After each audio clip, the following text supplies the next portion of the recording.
Hello friends, मैं संध्या आप सभी के स्वागत करती हूँ स्टडी करिकुलम में। आज के सेशन में हम लोग जानेंगे अनुसंधान के लिए जीव विज्ञान की प्रमुख विधियाँ, main methods used for biological science के बारे में पढ़ रहे हैं हम लोग, जिसमें प्रमुख विधियाँ जो है आप लोग टीचिंग कराएंगे तो उसमें प्रमुख विधियाँ जो है वह किस प्रकार से, वह कौन सी विधि के किस प्रकार से यूज करना है, इन सभी के बारे में हम लोग आज पढ़ेंगे।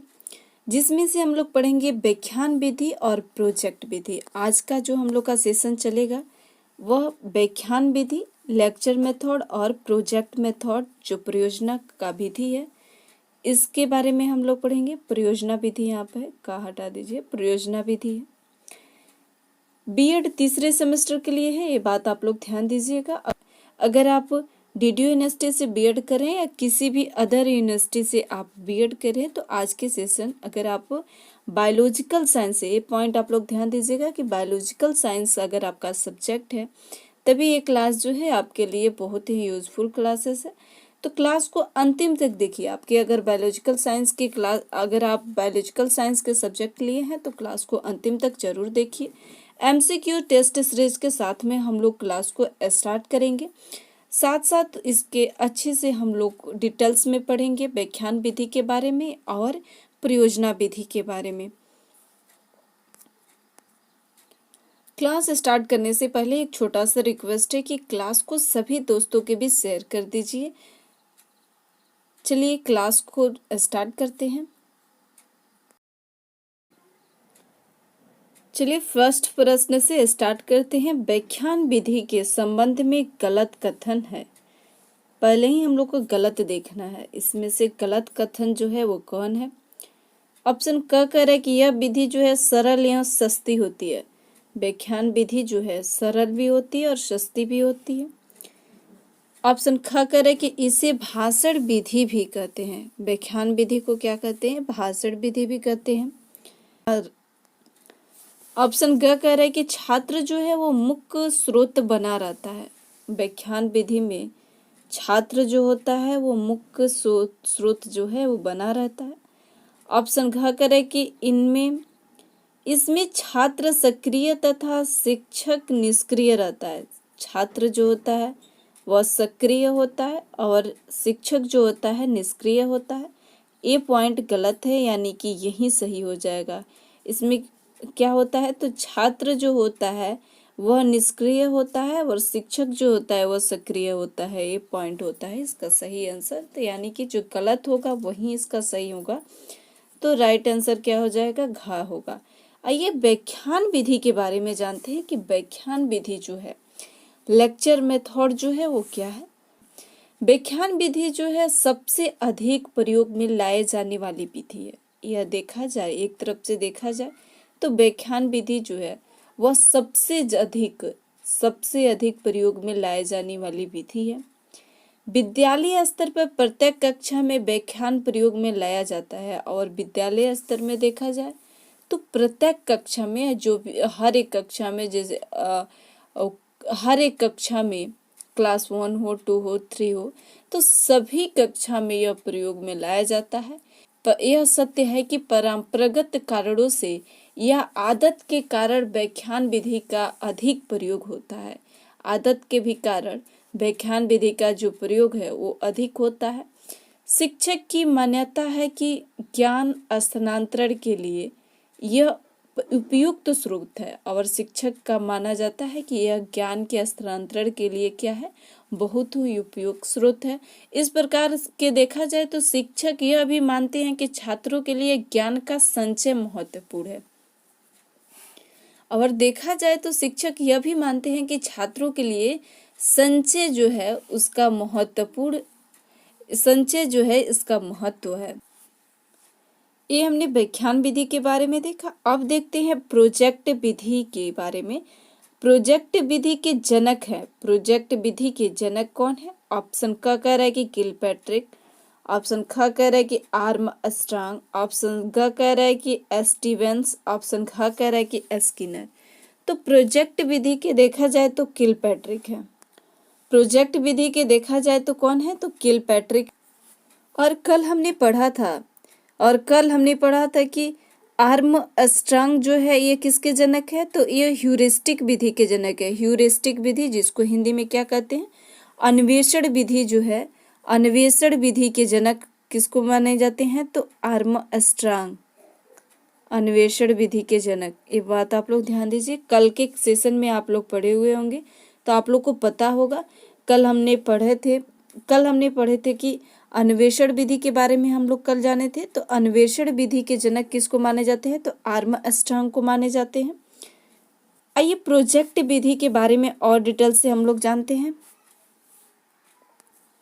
प्रोजेक्ट विधि जो है एक ऐसी विधि है, किसी भी उद्देश्य की संप्राप्ति के लिए किए जाने वाले ऐसे क्रियाकलाप को जो प्राकृतिक परिस्थितियों में संपन्न हो, परियोजना विधि का अंग माने जाते हैं।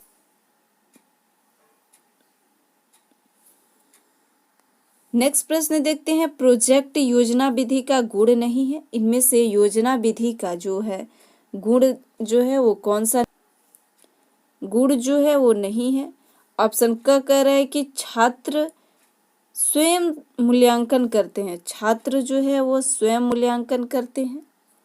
ऑप्शन ख कह रहा है कि इस विधि में अस्थायी और स्पष्ट ज्ञान प्राप्त होता है। प्रोजेक्ट विधि या योजना विधि में अस्थायी और स्पष्ट ज्ञान प्राप्त होता है। इसमें क्या पूछ रहा है कि नहीं है पॉइंट का, तो मूल्यांकन तो सही है, यह भी सही है। ऑप्शन ग कह रहा है कि यह मानसिक विकास के लिए अच्छा है। ऑप्शन घ कह रहा है कि यह मनोवैज्ञानिक सिद्धांत पर आधारित नहीं है।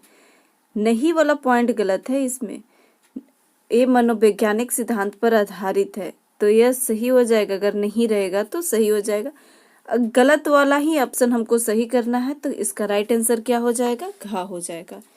नेक्स्ट देखते हैं, यह कथन जो है इसके और भी गुण हम लोग देखें, प्रोजेक्ट विधि के और भी गुण हम लोग देखें तो यह विधि जो होती है करके सीखना और खेल खेल में सीखने के सिद्धांत पर आधारित होती है। कैसी विधि होती है, तो इसका गुण देखा जाए तो प्रोजेक्ट विधि जो है वो करके सीखना, जितने बच्चे जो है वो स्वयं करेंगे उतना ही जल्दी वो सीख पाएंगे। तो करके सीखना, खेल खेल में सीखने के सिद्धांत पर क्या है, ये विधि आधारित है।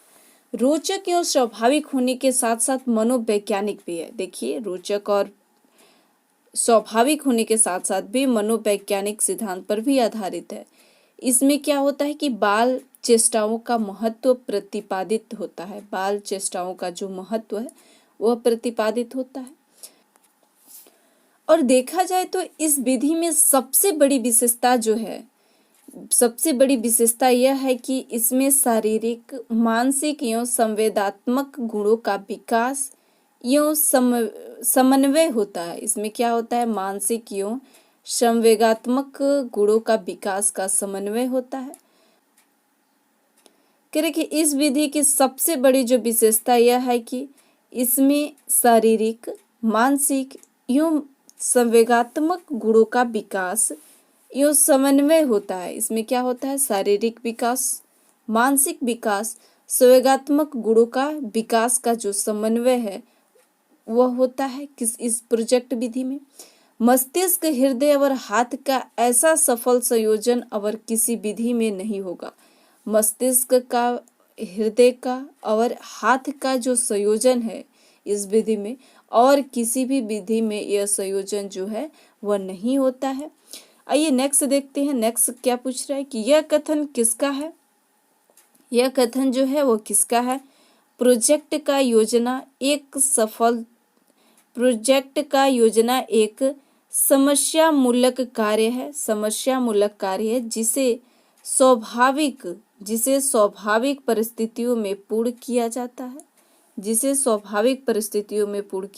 है, ऑप्शन क कह रहा है कि स्टीवेंसन, ऑप्शन ख कह रहा है कि आर्म स्ट्रांग, ऑप्शन ग कह रहा है कि किलपैट्रिक, ऑप्शन घ कह रहा है कि वेलार्ड, ऑप्शन घ क्या कह रहा है कि वेलार्ड।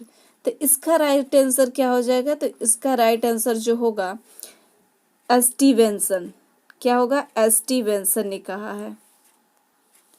और किलपैट्रिक ने अपने शब्दों में इन्होंने क्या कहा है कि परियोजना वह उद्देश्यपूर्ण क्रिया है जिसे क्या किया जाता है, पूर्ण मनोयोग से सामाजिक पर्यावरण में कार्यान्वित किया जाता है। मनोयोग से सामाजिक पर्यावरण में कार्यान्वित किया जाता है, किसके अनुसार, तो किलपैट्रिक के अनुसार। यहाँ पर दिया भी हुआ है, यह किसका कथन है कि योजना या प्रोजेक्ट वह उद्देश्यपूर्ण कार्य है जो पूर्णतः मन लगाकर लगन के साथ सामाजिक वातावरण में पूर्ण किया जाता है, किसके अनुसार। ऑप्शन क कह रहा है कि आर्मस्ट्रांग, ऑप्शन ब कह रहा है, ऑप्शन ख कह रहा है कि वेलार्ड, ऑप्शन ग कह रहा है कि स्टीवेंसन, ऑप्शन घ कह रहा है कि किलपैट्रिक। तो इसका राइट आंसर क्या हो जाएगा, किलपैट्रिक होगा।